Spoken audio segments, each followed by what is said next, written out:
Scott Duncan here with Gavin Densmore, who we've talked to a lot about the senior care industry. And I was reading a recent news story, a couple of them actually, that I want to get Gavin's reaction to. And thanks for joining me today, Gavin. Good to be here, Scott. Gavin is the CEO of at-home Eldercare, of course.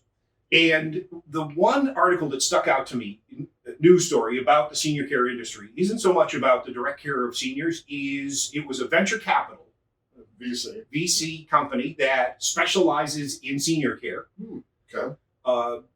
Start with the premise that there is a demand out there, growing exponentially daily. Absolutely, yes. 1 out of 5 seniors will be 65 and older by 2030. So 1 out of 5 Americans will be over 65 by 2030. Yes. That's amazing. So it's a huge percent of the population. Folks are aging. They'd like to age in place. Because of the recent COVID pandemic, people are a little less trusting of the facilities, the senior care facilities. So the demand exists. Off the charts. So their premise was some senior care startups, because that's what a venture capital company does, some succeed and some fail. And we are in the midst of a success story with at-home Eldercare. And I want to get your feedback without too much reaction to what their thoughts were. Let's start with the success. Why do they succeed? Why does at-home Eldercare succeed? We succeed, Scott, because ourselves and every one of our franchise partners out there makes it a priority that when they wake up in the morning, when they go to bed at night, their first thought, their last thought should be, what can I do for our employees and what can I do for our clients that we're not doing? And happy, successful employees, Scott, make for a very happy, successful home care agency. So it's not about having the prettiest office. No. It's not about having the coolest logo. It's about having that thought first thing in the morning. It's about taking care of your employees. It all comes down to your employees, Scott.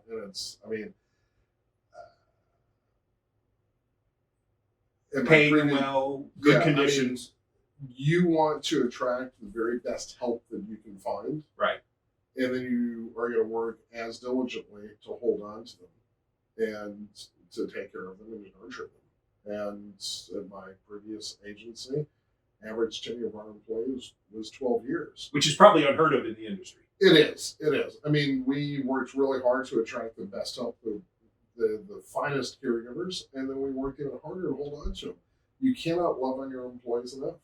Right. And I think not only does that make for great success, but I think it also makes for great failure if you don't do that. Right. It's tough to run a business if you are looking at 50 or 60% turnover. Right. And a lot of agencies go through that.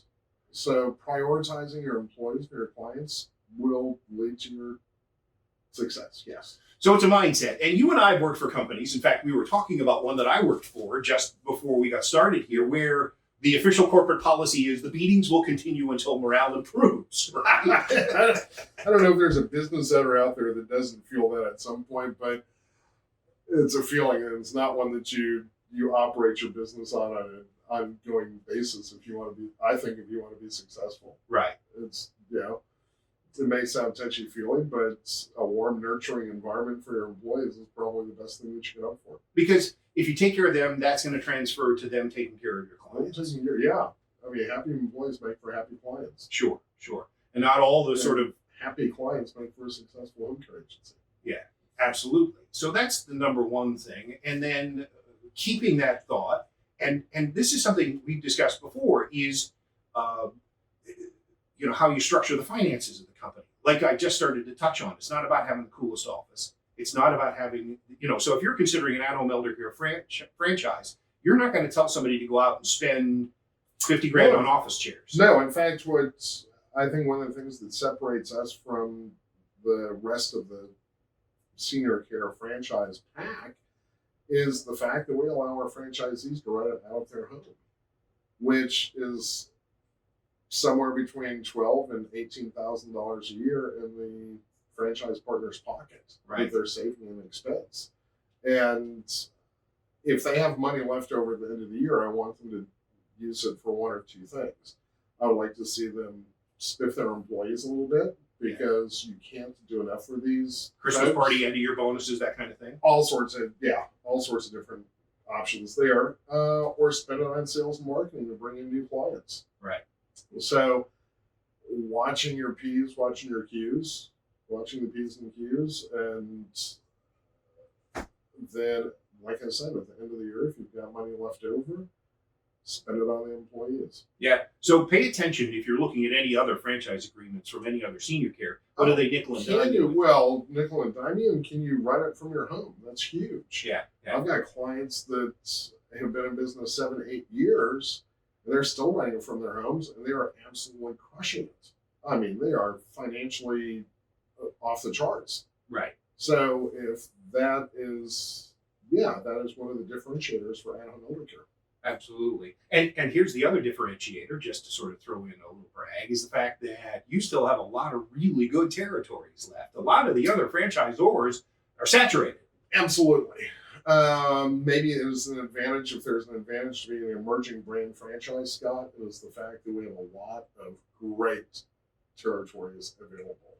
And our territory size is going to guarantee you 20 to 23,000 seniors 65 and over in your territory. And it doesn't take, to run a successful home care agency, you don't need that many clients. 1% of those, and you're doing really well. Oh, heavens, a fraction of that.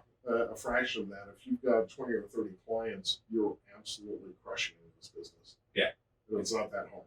Yeah. Sure, absolutely. So 1/10 of 1% of that territory's.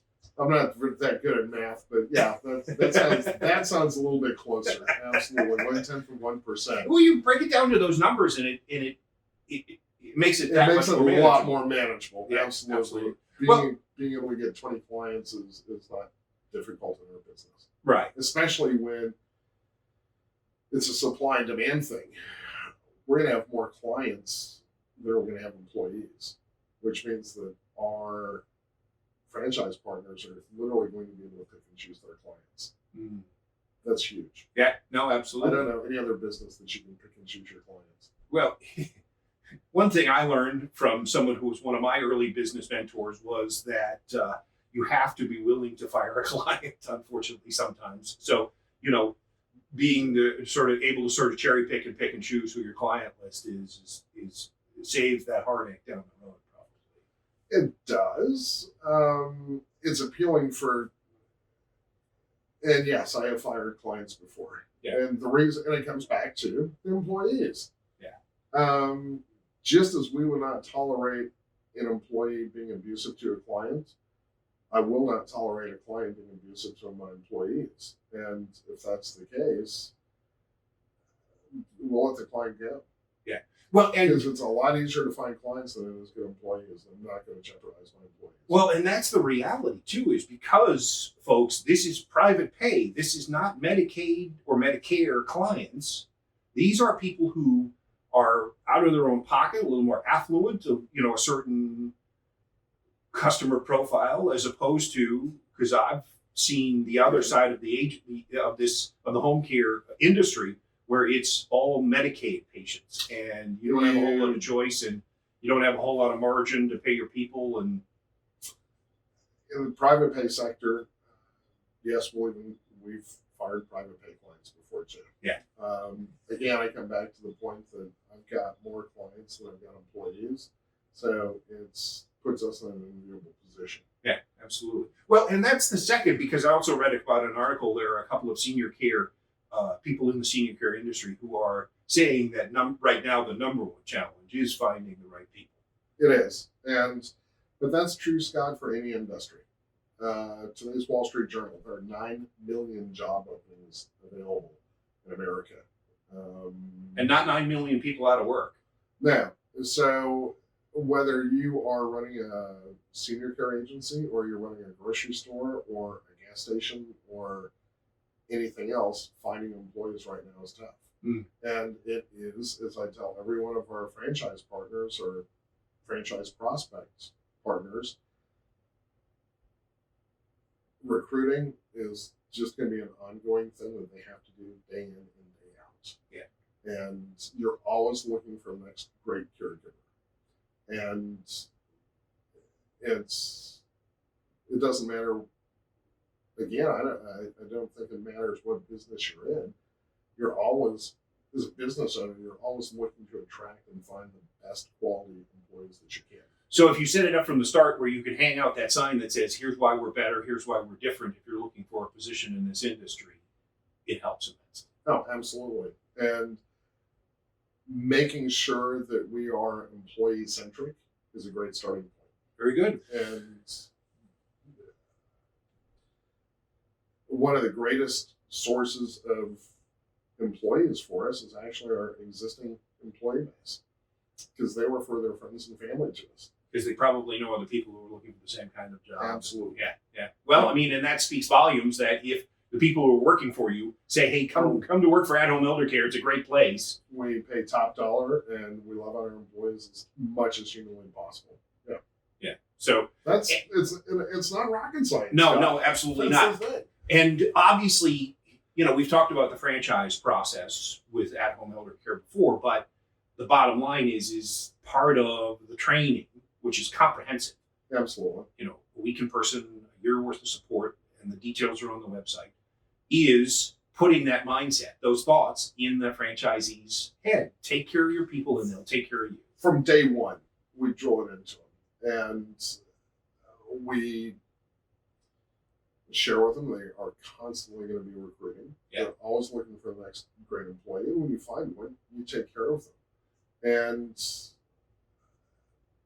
so, yeah, they are, I don't want to say indoctrinated, but they're certainly made aware from the get-go what their priorities need to be. What their mindset needs to be. Yeah, what their mindset needs to be. Yeah. To be successful in this business. Absolutely. Well, Gavin, thanks again. Folks, again, our website is @home, HOMEEC.com.